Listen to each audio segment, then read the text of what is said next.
Guys, there you have it. Launched an agency helping real estate or those in real estate launch their own websites back in 2015 to 300K in sales. Then grew that agency to about, call it a million point seven, 1.7 in revenue before saying, you know what, I want to go build the software thing. His other agency co-founder kept the agency. He kept a little equity, but now David split off and built leaseleads.co, which is effectively templatized websites for these folks, but also more importantly, APIs and integrations that allow them to update their sites automatically. They've got 70 customers paying on average, or they're doing about $80,000 a month right now, all in on revenue. 25K of that is pure SaaS. The rest is productized service, but churn is almost non-existent because they spend so much setting up and integrating and onboarding those 70 customers. Hey, folks, my guest today is David Freund. He's the co-founder and CEO of Lease Leads. He boasts a virtual leasing agent that helps to increase tours and leads from multifamily properties by more than 300%. He lives in Denver, Colorado, also a competitive enduro mountain bike racer, musician, and coffee snob. David, you ready to take us to the top? Let's do it. All right. What makes your coffee choices snobby? I live really close to this place called Sweet Bloom that is absolutely phenomenal. And when I don't get it from there, I order from Onyx on Bentonville. So I guess it's a little bit of the price point, but I've gotten really picky about my coffee. It's amazing. I many times will go to Denver just to work out of Union Station for a day during the holidays because it's so pretty there. And I will just get whatever coffee is nearby. But this is cool. Okay, so are you like an ex-real estate agent, or what got you into this space? How'd you learn about the problem? So actually, we've been in web development for real estate for probably 6 years or so. And we've been working in the API space, really nerdy, granular API space. All these guys use all these different systems to feed in floor plan data. Rent's always changing, especially here in Denver, availability, things of that sort, but it would never display on their website. You either use kind of the crappy websites that they have out of the box, or you get a big custom site, but the problem is the data is static. So really early on, we got really into the API space and really saw a problem with this dynamic information on both the website and a lot of the conversion tools that were out there. So that's really so were you to get exposed to this, were you running an agency building custom websites for agents? Exactly. Yeah, I was running an agency for about five or so years before this. So what, you launched in 2015? Yep. And have converted it slowly and then really aggressively this past year into more of a SaaS type product. There's still a pretty heavily service-based component with the website development, but as you've probably seen through our site, like we've standardized a lot of it through templates. Yeah, that's super interesting. So 2015, the first year for the agency, do you remember how much revenue you did?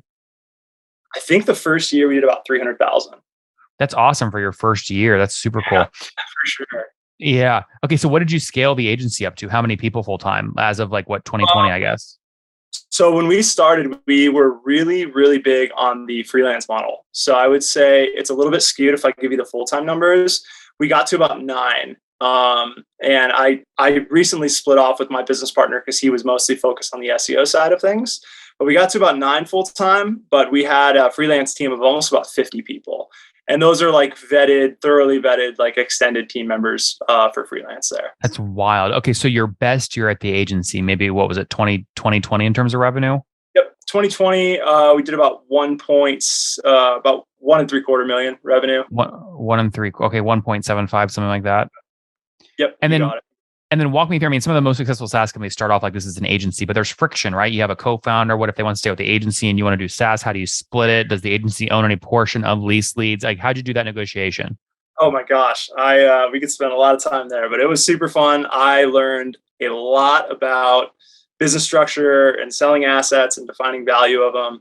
It was hard in the moment, but it was one of the best learning lessons I've ever had. I would say my business partner and I at the time, we definitely wanted to strangle one another, but now we're on great terms. We love one another.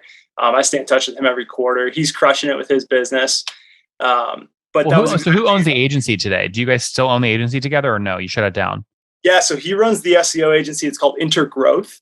And they're doing really well. Last time I talked to him, he's just wanted to stay more on the agency side of things. And I really wanted to double down in the SaaS venture. I saw the opportunity here and I had a lot more kind of knowledge and exposure in the API and development space, along with my business partner, Dylan. So that's really where I jumped full-fledged into this. So inter-growth.co is the agency. You got it. Yep. Okay. So you own no equity over there anymore. No profit sharing, no nothing. I actually do. I own some equity. As part of the transfer. My shift was making Inter a parent company. and kind of a holding company for all of our different ventures. And in part of that was getting some getting some equity. Oh, what's going on there, YouTube? Good to see you guys. Now imagine this. You love watching these interviews with SaaS founders, but imagine if we took all of the valuation data out from over 2,807 interviews I've done manually. Saves you a lot of time. Well, we've done this. We've built it into the beautiful interface inside of FounderPath. Check this out. I'll show you how you can access this in a second, but you log in, you connect your Stripe account, you see your valuation real time, you can see what it changed over the past 88 days, and even set goals for valuation this year. Now, the secret to valuation is there's many different ways to value a SaaS business. So the reason you're going to see 3 or 4 different valuations inside of your FounderPath dashboard, this is all free by the way, is because depending on who's doing the buying of your SaaS company, you're going to get a different valuation. A VC is going to pay a different valuation. Private equity firm is different. If you're going to do a minority sale, that's different. And if you sell the whole business, that's a different valuation. You can see all those when I hover over here. Right, so the teal is what a VC would pay, yellow is what private equity, and red is if you sold the whole thing outright. Now, what's cool about this is not built off random data. Again, you guys hear these interviews on YouTube. All these data are built from real-time valuation data points founders share with us on the show. So traction, 1.2 million, seed round, 3.7 raise, they sold 22% of their business. Go in here and filter by the event. Maybe you only want to see companies that have sold the whole business. Well, here are a bunch that have been acquired, the valuation and the multiple. Maybe you're going out right now and you're raising your seed round. Well, go in here and look at all this recent seed deals that went down, what they raised, what valuation they raised at, and what percent that they sold. There's never been a larger data set of SaaS valuations than what you can get now inside of FounderPath, and we're thrilled to bring it to you. All right, we're going to go back to the YouTube video here in a second, but if you want to check this tool out, if you want to jump in and sign up, you can check it out for free to get your valuation at this link, founderpath.com/products/valuations. Or if you go to founderpath.com and hover over products, click on get your valuation here and go ahead and sign up to give it a whirl. Again, all that valuation data live right inside the platform. I hope to see you there. All right, let's jump back into the interview. Interesting. Yeah. Okay, so what about the spin out? How do you keep a clean cap table for lease leads? Is the agency on the lease leads cap table? The intergrowth is not at all. No association there. Okay. I was able to do a clean cut buyout for that. Interesting. Okay. So you plus your co-founder that you found who is not related to the agency are now own 100% of lease leads. Yep, you got it. Okay. Very cool. This makes a lot of sense. Okay. So question for you. For your first customers on lease leads, do you have permission to sell to folks who are customers of the agency? I do. Yeah, they're one and the same. So really what we did is the agency model that we were doing web development for, we brought over to lease leads. So we really turned it into a recurring product. So what we found out was they want this pricing information coming through and they want their leads going to their portal. And then we also added some things like source attribution, telling them what the user's actually doing on the site, what floor plans they're looking at, what amenities they're looking at. So a lot of those things we were able to pass through to the systems that they're using. So exactly that. Yeah. That makes a lot of sense. Okay. So let's fast forward to lease leads today, right? So what are customers paying you on average per month to use the technology? Yeah, so there's a build fee if they do a website, and there's some different options based on the templates they want to use. Those range anywhere from $5,000 to $6,000 for the initial build. And then there's a recurring fee. The lowest recurring fee is $200 a month. And that's just going to cover like keeping the engine up, feeding the data to and from your systems that you're using back to the website. So the whole thing we sell is you don't have to update your website. There's really no reason for you to log in unless you're going to do content updates. But other than that, it's going to be purely API data feeding from exactly what your ILM or your property management system says there. But then the virtual leasing agent, which is kind of our, I would say our flagship product that's really taking off, is that conversion product that lives in the corner of the website. That one's going to be $350 a month there. Going to be. So that one you don't have any customers for yet. Oh, that one is. Sorry for that. It's live. Yeah, we have about 70 customers total on that. Oh, wow. Okay. So you have 70 customers paying $350 a month already. Yep. That's great. Okay. So that's what was that? $24,500 a month in revenue there already. Yep. That's awesome. That's awesome. Yeah. Okay. And then And then that's on top of, I assume if they pay you the $350 a month fee, they have to also be paying the $200 a month fee, right, for the website? So we merged them together for a different package. We are, we're learning every day. So we are rebuilding a different package for both of those services. But it does include all that data feed within that virtual leasing agent as well. Oh, I see. Okay. So is the right way to think about, I was going to say, is the right way to think about your MRR today? You're doing about $25,000 a month in revenue all in? Yep. So in recurring revenue, now we do have a pretty heavy service-based component still. Yeah. Because we inherited, like I was mentioning previously, we inherited a lot of the agency services that we were doing previously for web builds. We do a lot of custom builds outside of the templates, custom API integrations that aren't necessarily, they don't fall in the recurring bucket like our productized offerings. Yep. So all in, we're doing about $80,000 a month in total revenue. That's awesome. I love this model because, like, well, let me ask you a question. How many of your customers have churned? Very few. It's been great. Yeah, because they're kind of sticky. It's a pretty sticky model with the data. So, it's probably less than 1%, I would say. It's been early on so far with the recurring, but in terms of the because of sunk costs, right? If they pay you $5,000 to set up a website and they cancel 2 months in, they don't want to cancel you. They just spent $5,000 on a website. Exactly. We also pull the API feed too, so they get their data. It's not like we pull down the site, but the data doesn't update anymore. So if their floor plans change, the pricing changes. It's really contingent on that. This is the counterpoint, guys, to the VC argument that you shouldn't sell services inside of your SaaS. I would always argue the opposite, which is if you touch a SaaS sale with a big upfront fee like $5,000, they're just not going to churn. Your net dollar retention is going to be through the roof, and you're seeing that here with David. David, you can disagree if you want, but this is what I think. You're a smart guy. I totally agree with you. No, yeah. Interesting. So $80,000 a month. I mean, so will you guys do $1 million in revenue this year all in? I would say yes in a trailing 12 month. We had a little bit of a slow start, but yeah, if you take a trailing 12 month here towards the end of the year, we'll be looking at $1 million. And when did you launch Lease Leads? Was it this year or last year? Officially in January of this year. Okay, so, interesting. Yeah. So were you still making money last year based off salary from the agency? Mm-hmm. Spot on. Yep. Okay, so you guys just did the split early this year. Yeah, exactly. Very, very new in that sense. So a lot of the services that were already occurring, like the web development services, those were brought over. We've tried to productize as much of them as we can. As you know, you can't throw everything in a template, right? You can't throw everything in a box. So that's kind of where I would totally echo that service-based sentiment is like, these guys, this industry, especially at the enterprise level, I don't think you can always fit them in a template.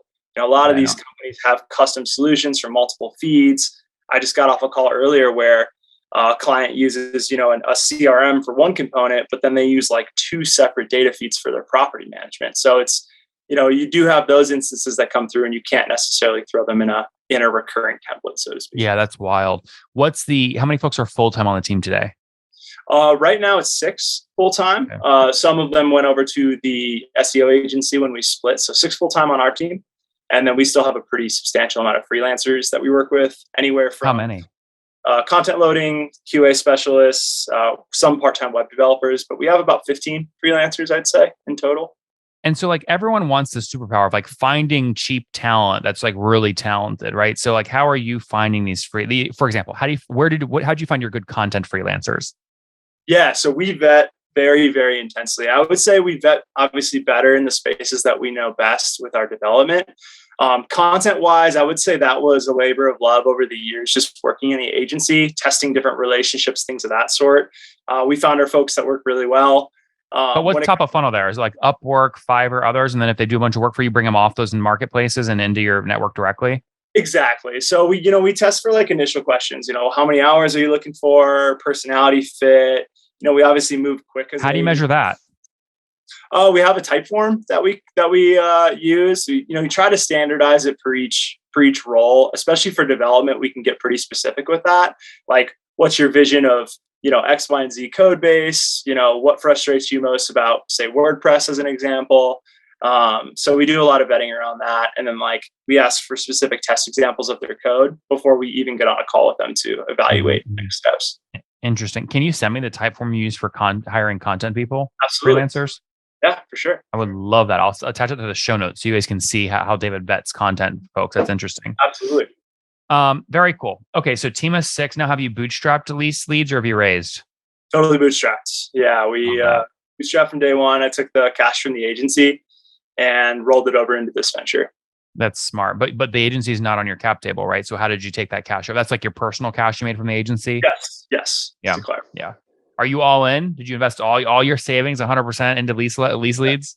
No, not all of it. It didn't take much. I feel like when you have a really, really solid team, especially our CTO Dylan, it doesn't take much. It just takes time and a really narrow scope of what you want to build for an MVP. So that was a big thing for us. Is like, pushing out all the other features on the nice to have list and being like, what's the core solution we're trying to solve here, especially with the virtual leasing agent, because that was kind of the unique value prop we really wanted to get to market.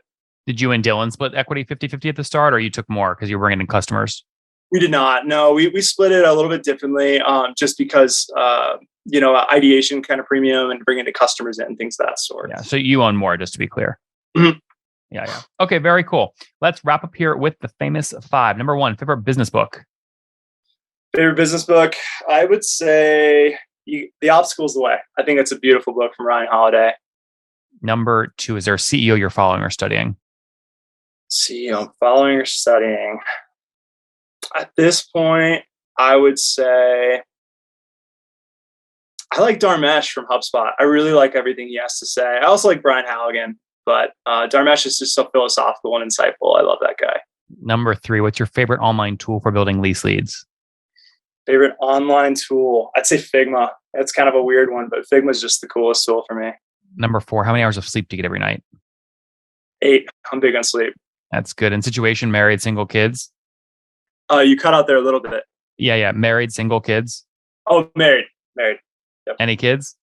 No kids. Yeah.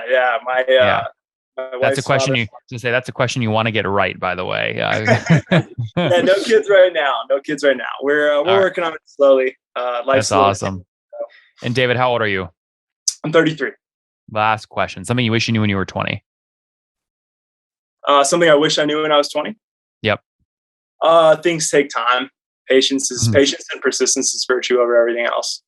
Guys, there you have it. Launched an agency helping real estate, or those in real estate, launch their own websites back in 2015, did 300K in sales, then grew that agency to about, call it $1.7 in revenue before saying, you know what, I want to go build the software thing. His other agency co-founder kept the agency. He kept a little equity, but now David split off and built leaseleads.co, which is effectively templatized websites for these folks, but also more importantly, APIs and integrations that allow them to update their sites automatically. They've got 70 customers paying on average, or they're doing about $80,000 a month right now, all in on revenue. 25K of that is pure SaaS. The rest is productized service, but churn is almost non-existent because they spend so much setting up and integrating and onboarding those 70 customers. Now looking to scale, totally bootstrapped, team of 6. We'll see what happens next. David, thanks for taking us to the top. Hey, thank you so much. Appreciate it, Nathan. One more thing before you go. We have a brand new show every Thursday at 1 p.m. Central. It's called Shark Tank for SaaS. We call it Deal or Bust. One founder comes on, 3 hungry buyers, they try and do a deal live, and the founder shares back-end dashboards, their expenses, their revenue, ARPU, CAC, LTV, you name it, they share it. And the buyers try and make a deal live. It is fun to watch every Thursday, 1 p.m. Central. Additionally, remember, these recorded founder interviews go live. We release them here on YouTube every day at 2 p.m. Central. To make sure you don't miss any of that, make sure you click the subscribe button below here on YouTube, the big red button, and then click the little bell notification to make sure you get notifications when we do go live. I wouldn't want you to miss breaking news in the SaaS world, whether it's an acquisition, a big fundraise, a big sale, a big profitability statement, or something else. I don't want you to miss it. Additionally, if you want to take this conversation deeper and further, we have by far the largest private Slack community for B2B SaaS